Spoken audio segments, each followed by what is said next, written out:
تمام تعریفیں اس خالق کے معبود کے لیے جس نے دنیا کو پیدا کیا اور پیدا کرنے کے بعد ہم جیسے جاہل انسانوں کو اس دنیا میں بھیجا۔ عزیزان محترم، اللہ کو انسانوں میں دو چیزیں بالکل پسند نہیں ہیں۔ ایک چیز وہ ہے جسے جہالت کہا جاتا ہے، دوسری چیز وہ ہے کہ پروردگار کو بالکل پسند نہیں ہے کہ اس کا بندہ غلط راستے پر چلے۔ عزیزان محترم، پروردگار کتنا کریم ہے، رحیم ہے۔ عزیزان محترم، پروردگار عالم نے ہماری جہالت کو دور کرنے کے لیے 1,24,000 انبیاء کو بھیجا اور ہم لوگوں کو غلط راستے سے صحیح راستے پر چلانے کے لیے 14 معصومین کو نازل کیا، یا یوں کہہ دوں کہ صراط مستقیم کو نازل کر دیا۔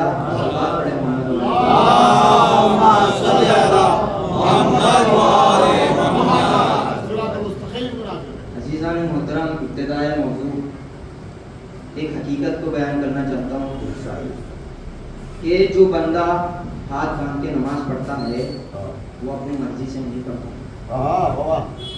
وہ اپنے ذہن سے نہیں پڑھتا ہے، وہ اپنے دل سے نہیں پڑھتا، وہ پڑھتا ہے اپنے امام کے کہنے کی وجہ سے، وہ پڑھتا ہے اپنے امام کے کہنے کی وجہ سے۔ اس کا امام بولتا ہے کہ رسول خدا وہ بندہ سوال، انسان کی فطرت ہوتی ہے جب ایک انسان کو ایک بات سمجھ میں نہیں آتا ہے تو وہ ایک انسان کو پوچھے گا، यकीन हासिल नहीं हुआ, दूसरे इंसान को पूछेगा, तीसरे को पूछेगा, चौथे को पूछेगा। अजीज़ान मोहतरम, जब वो परेशान हो जाएगा तो जब ये 4 जवाबें मिले हैं, उन 4 जवाबों को इकट्ठा कर उसमें से एक चीज़ में अमल करेगा। तो अजीज़ान गिरामी, ये बंदा इमाम से सवाल करता है, इमाम साहब बताइए कि हाथ बांध के क्यों नमाज पढ़ते हैं? तो इमाम साहब बोलते हैं कि रसूल खुदा हाथ बांध के नमाज पढ़ते थे। तो पूछता है कैसे पढ़ते थे, कहाँ हाथ रख के पढ़ते थे? कहता है सीने के नीचे हाथ रख के नमाज पढ़ते थे। तो उसको इत्मीनान हासिल नहीं हुआ, यकीन हासिल नहीं हुआ, तो वो जाता है दूसरे इमाम के पास, जाके पूछता है इमाम साहब मैंने एक फला इमाम साहब को पूछा था, वो बताएं कि सीने के नीचे रसूल खुदा हाथ रख के नमाज पढ़ते थे, क्या ये सही है? तो वो इमाम साहब बोलते हैं नहीं, वो सीने के नीचे हाथ नहीं रखते थे, पेट पे हाथ रख के नमाज पढ़ते थे। तो अजीज़ान गिरामी, जब भी भरोसा नहीं हुआ तो वो जाता है तीसरे इमाम साहब के पास और पूछता है इमाम साहब मैंने 2 इमाम साहबों से पूछा, फला ने बताया कि सीने के नीचे हाथ रख के नमाज पढ़ते थे रसूल खुदा, पेट पे हाथ रख के नमाज पढ़ते थे। तो जब तीसरे के पास गया, पूछने लगा इमाम साहब बताइए रसूल खुदा कैसे नमाज पढ़ते थे? तो वो बताता है कि रसूल खुदा नाफ के नीचे हाथ रख के नमाज पढ़ते थे। तो उसको इत्मीनान हासिल नहीं। अजीज़ान गिरामी, बस तवज्जो का तालिब इल्म हूँ, मैंने आप लोग के दरमियान 3 चीज़ें बताई, 3 चीज़ें, बस तवज्जो का तालिब इल्म हूँ। जब चौथे के पास जाता है और वो चौथा ऐसा ज़ात है जिसका बोलना अल्लाह का बोलना, जिसका करना अल्लाह का काम करना, जिसका समझाना अल्लाह का समझाना, या यूं कह दूं जिसका आँख ऐनुल्लाह, चेहरा वजुल्लाह, ज़बान लिसानुल्लाह, यानी गालिब कुल्ले गालिब हज़रत अली, ये बुनियादी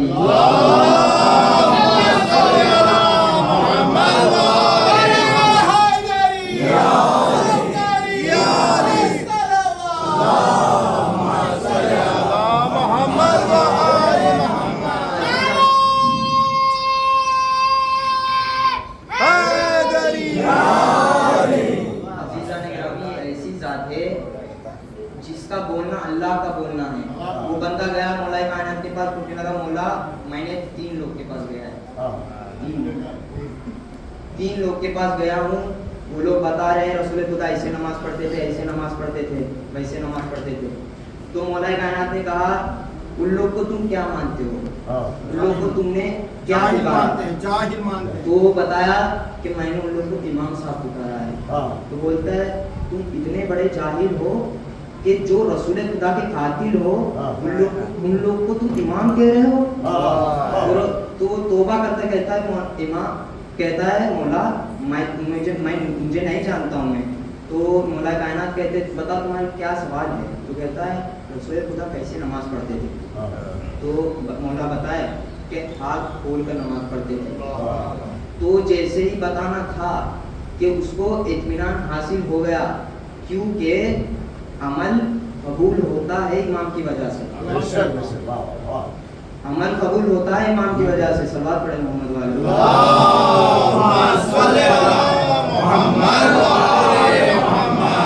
अज़ीज़ान गिरामी, खुदावंद मुताल कुरान मजीद में फरमाता है इजिब्तरा इब्राहीम रब्बी कलिमाती फ़अतम्महुन्ना क़ाला इन्नी जाइलुका लिन्नासि इमामा। अज़ीज़ान गिरामी, जनाब इब्राहीम का इम्तिहान लिया गया, वो भी चंद कलिमात के ज़रिए, और खुदावंद आलम कह रहा है फिर जनाब इब्राहीम उस इम्तिहान में कामयाब हो गए। तो ये हो गया क़ाला इन्नी जाहिलुका लिन्नासि इमामा, और हमने जनाब इब्राहीम को लोगों का इमाम बनाकर भेजा। तो अज़ीज़ान गिरामी, जनाब इब्राहीम परवरदिगार आलम से सवाल करते हैं ए माबूद, क्या ये इमामत का सिलसिला मेरे नस्ल में भी रहेगा? तो परवरदिगार आलम कहता है नहीं इब्राहीम, ये इमामत का सिलसिला जालिमों तक नहीं पहुंचेगा, یہ پروردگار کہتا ہے کہ امامت کا سلسلہ ظالموں تک نہیں پہنچے گا. تو اور کہتے ہیں تو یہاں پر ایک بات نکل کر آتی ہے کہ پروردگار عالم نے صرف جناب ابراہیم کو لوگوں کا امام بنا کر بھیجا ہے. تو یہاں پر ایک بات اور نکل کے آتی ہے کہ امام لوگوں کا امام ہونا اور ہے، امام المتقین ہونا اور ہے.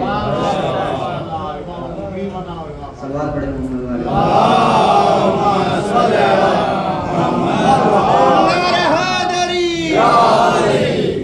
تو عزیزان گرامی، جناب ابراہیم نے ایک خواب دیکھا کہ اس میں جناب اسماعیل کو ذبح کر رہے ہیں. تو یہ خواب ہونا تھا.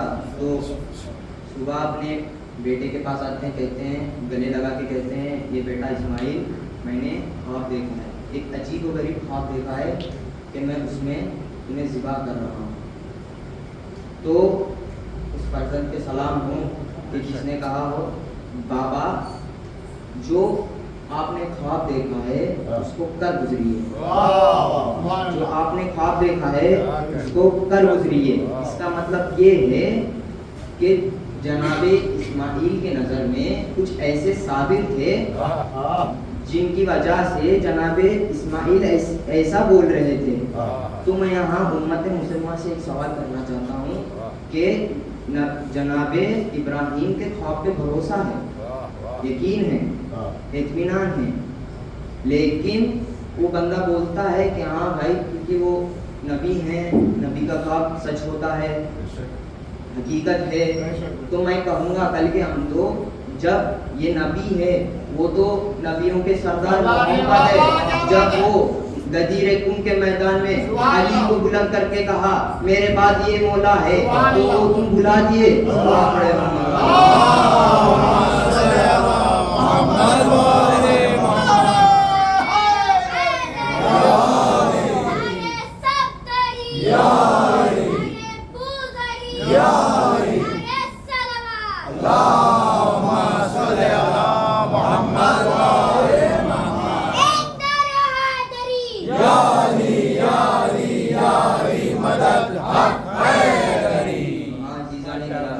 جناب ابراہیم نے خواب دیکھا، اس کی تعبیر کرنے کے لیے، حقیقت کرنے کے لیے لے کے گئے جناب اسماعیل کو میدان منع کی طرف.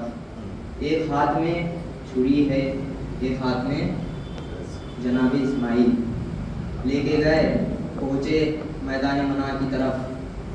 جب پہنچ گئے تو جناب اسماعیل کو لیٹا دیا میدان پہ اور اپنے آنکھوں پر پٹی باندھی اور چاقو کو بلند کیا. جیسے ہی بلند کرنا تھا اور چاقو کا جناب اسماعیل کے گردن تک پہنچنا تھا، جناب ابراہیم کے ہاتھ لرزنے لگے، کانپنے لگے. جناب ابراہیم نے نہیں کہا، نہیں بولا، لیکن جناب ابراہیم کا ہاتھ کانپنا، لرزنا ارشاد بن گیا تھا، استعارہ بن گیا تھا. شاید جناب ابراہیم کہہ رہے ہوں کہ معبود بس. تاریخ انسانیت میں، تاریخ نبوت میں بہت سارے ایسے انبیاء ہیں جنہوں نے بہت سے امتحانے دیے ہیں، بہت امتحانوں کے باوجود انہوں نے آخری میں کہا معبود بس. لیکن جناب ابراہیم بھی ایسے بہت سے امتحان دیے ہیں لیکن کبھی گھبرائے نہیں. لیکن ایک ایسا امتحان ہے جس میں جناب ابراہیم کہہ رہے ہیں معبود بس. تاریخ میں اکیلا ہے ایک ذات جس سے خدا نے کہا کہ حسین بس.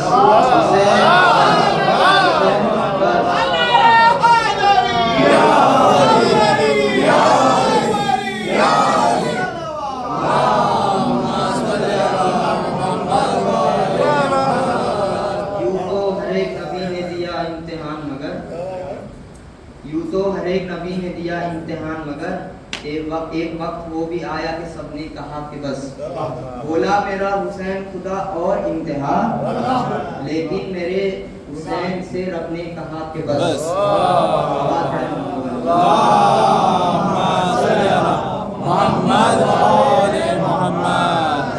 گرامی، جناب ابراہیم ہیں، وہ خانہ کعبہ تعمیر کر رہے ہیں. تو اسی سلسلے میں जिब्राइल नाजिल हुए। पूछे इब्राहिम क्या कर रहे हो? बोले खाने काबा बना। तो पूछे ये क्या है? जनाब इब्राहिम पूछे जिब्राइल ये क्या है? बोले बैत है।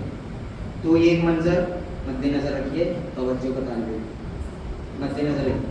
और दूसरी मंजर वो है जब पंजतन पाक चादर के नीचे जमा हुए तो जनाबे जिब्राइल परवरदिगार आलम से पूछ रहे हैं या रब्बी वमन तहतल किसा है, परवरदिगार आलम ये चादर के नीचे कौन है?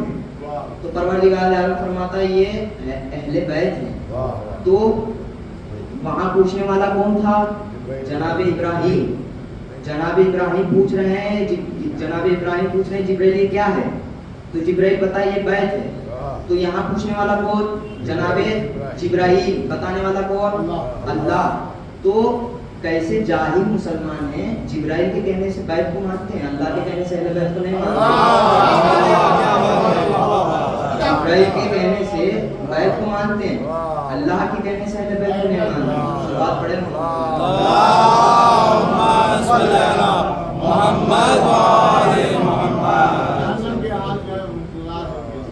तो अज़ीज़ान गिरामी एक राग़िब आया रसूल खुदा की खिदमत आके कहता है या रसूल अल्लाह मुझे औलाद चाहिए।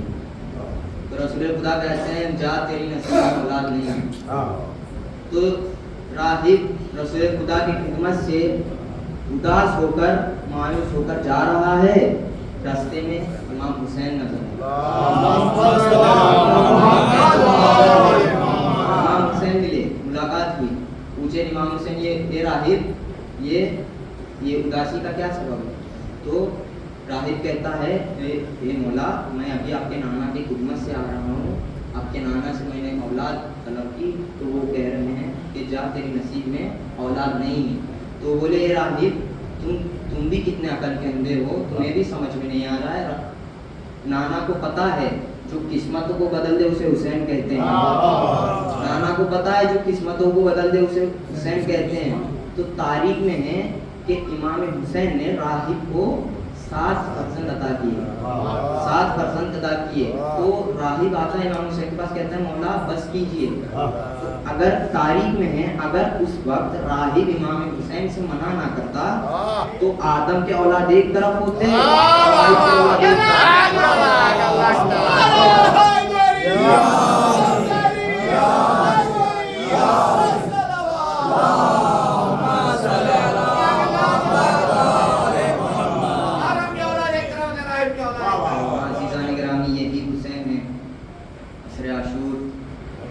जब अपने सारे असहाब को खो चुका है, आता है अपने खैमे में।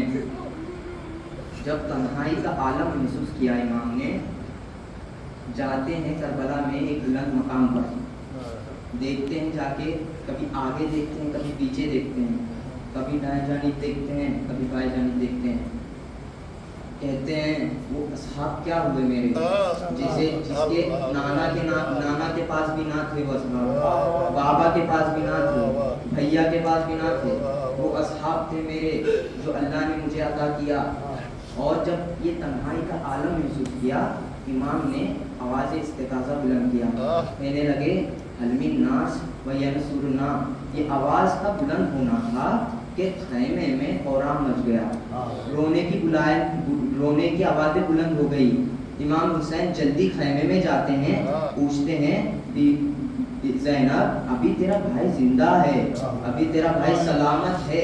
तो बीबी ज़ैनब कहती है भैया आपने जो आवाज़ इस्तिग़ाज़ा बुलंद किया है उसे सुनकर अली असगर ने अपने आप को झूले से गिरा लिया। तो ये मंजर होना था। इमाम हुसैन समझ गए थे कि अली असगर कुछ करने जा रहा है। तो अली असगर को इमाम हुसैन ने अपने गोद में लिया और चेहरे का बोसा लेते हैं, कभी गर्दन का बोसा लेते हैं। और जब इरादा किया बाहर जाने का, एकदम खैमे से बाहर जा रहे थे, रुक गए। रुक कर कभी असगर का चेहरा देखते हैं, कभी मैदान की तरफ देखते हैं, असगर का चेहरा देखते हैं, मैदान की तरफ ये मंजर को बीबी ज़ैनब ने देखा। पूछा भैया ये मैदान की तरफ क्यों देख रहे हो और अली असगर के चेहरे की तरफ क्यों देख रहे हो? बताओ ज़ैनब तुम्हें भी नहीं मालूम हो रहा है इस रोज के प्यासे को मैं जलती हुई धूप में कैसे लेके जाऊं? ये रोज के प्यासे को मैं जलती हुई धूप में कैसे लेके जाऊं? आजीज़ान गिरामी वो मंजर भी आया कि इमाम हुसैन ने अली असगर पे अपने अबा का दामन डाला और जल्दी से मैदान की तरफ गए और जाके यजीदी फौज से पानी तलब की। बताइए अजीज़ान गिरामी, वो हुसैन जिसकी अजमतों को कौन अंदाजा लगा सकता है, वो दुश्मनों से पानी मांग रहा है, वो दुश्मनों से पानी तलब कर रहा है। उसकी क्या अजमत है जो दुश्मनों से पानी तलब कर रहा है। अजीज़ान गिरामी वो मंजर भी आया कि जब इमाम हुसैन ने अली असगर के लिए दुश्मनों से 2 घुटरे पानी तलब की, तो यजीदी समझ रहे थे कि बच्चे के बहाने से हुसैन पानी पीना चाहता है। तो इमाम हुसैन समझ गए थे। जब ये मंजर हुआ तो अली असगर को इमाम हुसैन ने जलती हुई नैनवा पे लिटाया। जैसे ही लिटाना था, गर्मी की शिद्दत से बच्चा तड़प गया। बच्चे को गोद में लिया, कभी चेहरे का बोसा लेते हैं, गर्दन का बोसा लेते हैं, कहते हैं ए असगर तुम हुज्जत खुदा के फर्जंद हो, अपनी हुज्जत तमाम करो। ये कहना था कि अली असगर ने अपने सूखे सूखे होठों पर अपनी जबान को फेरा। ये मंजर यजीदी देख के चेहरा छुपा कर रो रहे थे और शिमरे लईन डर गया था। कहने लगा ये कहीं मेरे फौज कहीं हुसैन की तरफ ना हो जाए। डर के उसने आईना हुर्मिला, ए हुर्मिला तुम कहाँ हो, आओ हुसैन के भी सर को कलम कर दो। अजीज़ान गिरामी, अरब में कानून है कि जो जैसा जानवर होता है उसको वैसे उसी तरह हथियार होता है, उसी तरह तलवार होता है। लेकिन अजीज़ान गिरामी, अरब में कानून है कि जब किसी जानवर को शिकार करा जाता है तो शेषोबा तीर इस्तेमाल होता है। तो हाँ अजीज़ान गिरामी, वो भी शेषोबा तीर हुर्मिला ने हवे में बुलंद किया।